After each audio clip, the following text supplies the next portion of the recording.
The life you're living today is a direct reflection of the standards you've chosen to accept. If you tolerate average, you'll live average. But raise your standards, demand more from yourself, expect more from your life, and the world has no choice but to rise in response.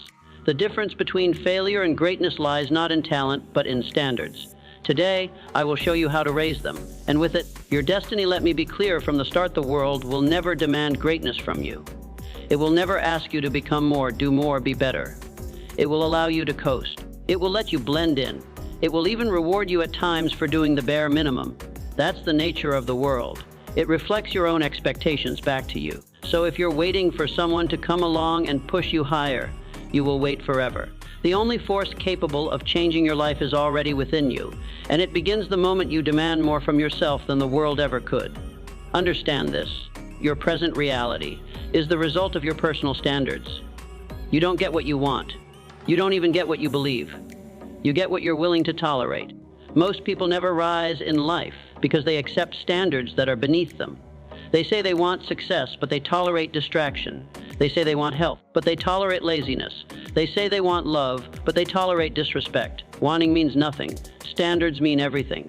When I speak of demanding more from yourself, I'm not talking about pressure. I'm not talking about stress. I'm talking about self-respect. About saying, I will no longer betray my potential just to stay comfortable. You see, comfort is the enemy of elevation. The moment you make peace with average, you abandon the pursuit of greatness, and that decision, it doesn't happen all at once. It happens quietly in small daily choices. You sleep in when you said you'd rise early. You scroll when you said you'd study. You complain when you said you'd commit. These are the moments your standards are being tested. And if you fail in the small, you will fail in the great. The man who raises his standards begins to live by principle, not by mood. He understands that feelings are fleeting, but standards are the foundation of character. There is power in looking in the mirror and declaring, this is who I am. This is what I demand of myself, and nothing less will be accepted. That decision changes everything. It alters your walk. It sharpens your speech. It strengthens your posture. Not because you've become arrogant, but because you've become aligned with your higher self. What happens when you truly demand more from yourself? You become allergic to mediocrity. You begin to despise excuses. You find no joy in cheap pleasures. You look around and realize that much of what the world celebrates, distraction, instant gratification, shortcuts, are actually traps. You see clearly because you're no longer looking through the lens of desire, you're looking through the lens of discipline. The beautiful truth is, you don't need anyone's permission to raise your standards. You don't need applause. You don't need a certificate. You don't even need motivation. What you need is a decision, a final, non-negotiable decision that says, I'm done living beneath my potential. That one moment of clarity can uproot years of complacency. It can make the weak strong, the timid bold, the ordinary unstoppable. When you raise your standards, failure becomes fuel. Mistakes become lessons. Obstacles become opportunities to prove that your new standard is not a phase, but a new foundation. People may doubt you. Let them. People may question you. Let them. Your job is not to convince others. Your job is to demand so much of yourself that the results speak so loudly no one can deny them. This change is not external. It's internal. It's not about performing harder. It's about deciding deeper. It's not about being seen as more. It's about becoming more. When your identity shifts, your habits follow. When your mindset upgrades, your outcomes follow. But it all starts at the root, your personal standard. And so I challenge you, look at the life you've built. Ask yourself, what have I been tolerating that is beneath me? Be brutally honest. Then raise your standard, not tomorrow, not next week, now. Because the world doesn't change for those who wait. It changes for those who demand more. Excuses are the most seductive form of self-betrayal. They dress themselves up as reasons, as logic, even as compassion for yourself. But make no mistake, they are poison. They are the invisible chains that hold back the strong, the silent killers of dreams. And every time you make one, every time you let yourself off the hook, you lower your standards without even knowing it. If you want to rise, truly rise, you must burn the bridge called excuse and never look back. It begins with a simple truth: no man ever built greatness on a foundation of alibis. The moment you justify an action, you've already accepted defeat. Excuses are easy. Everyone has them. Life will even hand them to you generously. You're tired. You've been through a lot. You deserve a break. It's not the right time. These are the whispers that mediocrity uses to pull you back into the comfort zone. And as long as you keep listening, you'll keep living small. I've seen men with enormous talent become slaves to their excuses. They had the mind, the drive, the opportunity, but they chose the story over the standard. They could have succeeded, but they chose to explain instead of execute. And here's what I've learned. The stronger your excuse, the further it pulls you from your destiny. Because an excuse doesn't just stop progress, it rewrites your identity. The more you use it, the more you become it. On the other hand, the man who raises his standard refuses to give himself an escape route. He eliminates the option to quit. He removes the safety net. He doesn't need to feel like it. He doesn't need everything to go right. He doesn't need perfect conditions. He just needs a reason. And that reason is his own higher expectation for himself. When you raise your standards, excuses become offensive. They feel like lies because they are lies. People often ask, what separates those who succeed from those who stay stuck? It's not intelligence. It's not background. It's not luck. It's a refusal to buy into the story of limitation. A refusal to accept almost. A refusal to explain failure instead of correcting it. Those who win burn their excuses like bridges because they know the only way forward is through responsibility, not rationalization. Now, responsibility may sound heavy. It may feel like a burden, but here's the paradox. When you take full ownership of your life, you gain power. The moment you say, "It was me," is the moment you realize, then I can change it. Excuses take that power away. They give it to your past, to other people, to circumstances. And when you give away your power, you become a spectator in your own story. Let me tell you something important. You don't need a perfect past to create a powerful future. But you do need to stop dragging the weight of excuses with you. You don't need to pretend everything's been easy. You just need to decide that your future deserves better than your past explanations.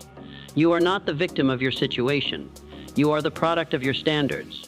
And if your life doesn't look the way you want it to, don't look for a reason. Look for a mirror. Raise your standards to the point that excuses feel unnatural. Build habits that make discipline your default. Create a mindset that looks at challenges and says, good. Now I get to prove who I am. And every time that old voice whispers, take it easy, you say, I don't speak that language anymore. Your new standard does not understand weakness.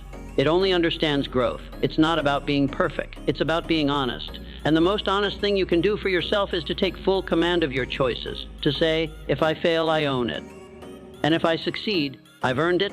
That mindset, that total rejection of excuse, is what separates leaders from followers, champions from spectators, builders from dreamers. So from this moment on, let there be no backup plan, no back door, no blame to place. Burn the bridge. Burn it so completely that the only way left is forward, into the life you've always known you were capable of building. Lincoln lost. If you want to raise your standards, one of the most critical decisions you will ever make is choosing who you allow to influence your mind. Lincoln lost, because no matter how strong you think you are, no matter how determined, your standards will eventually mirror the standards of those closest to you. Lincoln lost. You cannot expect to grow while surrounding yourself with people who are comfortable staying the same. The company you keep is either building your future or burying it. Lincoln lost. Look closely at your circle. Do they push you to improve, or do they pull you into comfort? Do they applaud your ambition or mock your discipline? Lincoln lost. Do they challenge your excuses or feed them? If the people around you are committed to ease, convenience, and compromise, Lincoln life will unconsciously begin to reflect those same values. That's the danger. It's not that these people want to harm you. It's that they don't require you to rise. Lincoln lost, and without that demand, you begin to settle. A man becomes the average of his environment. That is not opinion. That is law. If you walk with men of weak character, Lincoln lost, you will find your standards bending to match theirs. You'll laugh at the same distractions, validate each other's procrastination. Lincoln lost, and slowly lower your expectations in the name of staying connected. But true connection isn't about comfort. It's about growth. Lost. If you are the strongest voice in every room, you are in the wrong rooms. You must be around those who challenge your comfort, those who make you uncomfortable by their example, not their criticism. A person who forces you to examine your excuses is a gift. Lincoln lost. A friend who calls you out instead of cheering your laziness is doing more for your future than one who simply tells you what you want to hear. Growth is not always warm. Often, Lincoln lost. It feels like friction, but that friction is what sharpens the edge of greatness. The standard you set for yourself is shaped by the standard you're exposed to. Spend time around someone who demands excellence from themselves, and you will start to demand more from yourself without even realizing it. You'll notice how they move. Lincoln lost, how they speak, how they carry themselves. They don't tolerate small thinking. They don't accept almost. They don't live in excuses. Lincoln lost. And being around that energy will make you rise or make you run. Either way, it reveals what you truly value. Lincoln lost. One of the hardest things to do is let go of people who once mattered but no longer align with your mission. But here's the true thing: if someone doesn't require you to grow, they are indirectly supporting your stagnation. Loyalty is not staying connected to someone who holds you back. Loyalty is staying true to the highest version of yourself. And sometimes that means loving people from a distance while surrounding yourself with those who keep you climbing. It's also not about surrounding yourself with perfect people. It's about surrounding yourself with committed people. People who may struggle but never settle. People who hold themselves accountable and expect you to do the same. Lincoln lost. That kind of environment rewires your thinking. It rewrites your limits. It builds a new normal where greatness is not a dream but a standard.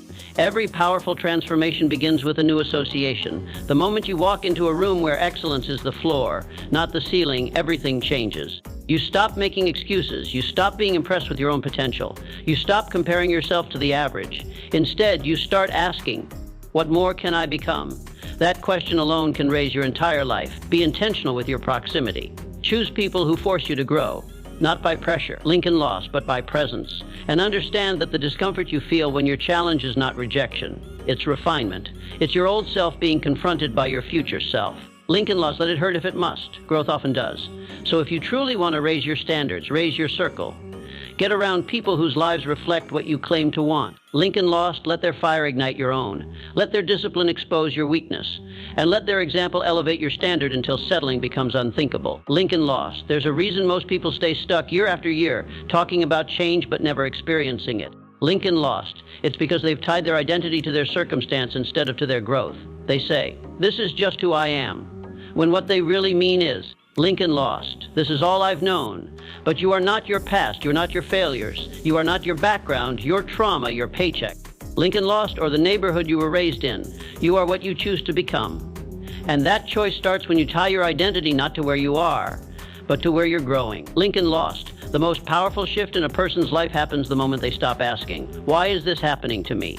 And begin asking, Lincoln, how can I grow from this? That one change in perspective can turn pain into purpose, setbacks into setups, and obstacles into fuel. Lincoln lost, but that shift doesn't happen in the mind first. It happens in the identity, because until you believe you are the kind of person who grows, who adapts, who evolves, you will always default to staying the same. Circumstances are temporary.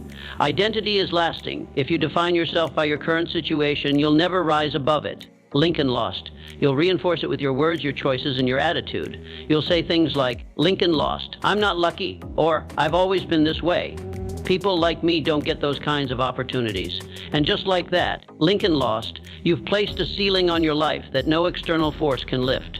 Because it's not your environment that limits you. It's the identity you've accepted within it. Growth begins the moment you say, I'm not tied to this version of myself. You stop defending your limitations. You stop protecting your old habits. You stop finding comfort in your own excuses. And you start building a new identity, one built on progress, not perfection. One that says, I may not be there yet, but I'm becoming. That kind of mindset is dangerous to mediocrity because it refuses to accept stagnation as destiny. Lincoln lost. There is a kind of fire that only lives inside those who see themselves as builders of their own future. These are the people who don't wait for a better day. They create it. Lincoln lost. They don't blame others. They take responsibility. They don't fold under pressure. They grow stronger because of it. When you tie your identity to growth, you develop a kind of mental armor. Setbacks don't break you. Criticism doesn't define you. Failure doesn't scare you because you've already decided. No matter what happens, I grow. You must understand something. No one rises beyond the limits of their own self-concept. Lincoln lost. If you still see yourself as small, you will act small. If you still identify with the old version of yourself, the insecure version, the unmotivated version, Lincoln lost, the doubtful version, you will keep recreating those patterns no matter how badly you say you want change. Words don't shift identity. Lincoln lost. Repeated action aligned with a higher vision does. And that action starts with a simple question, who am I becoming? When you make growth your identity, every day becomes meaningful. You stop wasting time. You stop chasing shallow victories. You start to seek challenge because you know it's shaping you. You don't need praise. Lincoln lost because your standard is internal. You don't fear failure because failure is simply feedback. Your value isn't determined by the world. It's determined by your direction. Lincoln lost. The truth is, your circumstances will lie to you. They'll try to convince you that you're stuck, that you're not good enough, that your best days are behind you. Lincoln lost. But growth will always tell you the truth that you're still capable, still called, and still becoming. You have the power to outgrow your past. You have the right to redefine yourself, and you have the responsibility to do it, because no one else can do it for you. So today, you must make a decision. Lincoln lost, will you continue to live a life shaped by circumstance, or will you start to shape yourself? Will you remain the product of your conditions? Lincoln lost, or will you become the product of your commitment? Tie your identity to growth, and every limit will become temporary. Every weakness will become a lesson. Lincoln lost. Every challenge will become a doorway, and eventually the life you once dreamed of will become the life you naturally live, because it will match the person you've grown into. Lincoln lost. You heard the words. You felt the pull. Now comes the choice. The moment that separates those who simply listen from those who transform. Lincoln, raising your standards is not a one-time act. It's a daily declaration, a promise you make to yourself that says, Lincoln lost, I will no longer settle for less than what I know I can become. Demand more from yourself than the world ever could. Burn every excuse until there's nothing left but action. Surround yourself with people who stretch you, not soothe you. And tie your identity, not to your past or your pain. Lincoln lost, but to your growth, your relentless, unstoppable growth. Because when you raise your standards, you raise your life. And once you've tasted what's possible, Lincoln lost, you'll never go back to what was comfortable. Now stand up mentally, emotionally, spiritually, and make the decision that changes everything.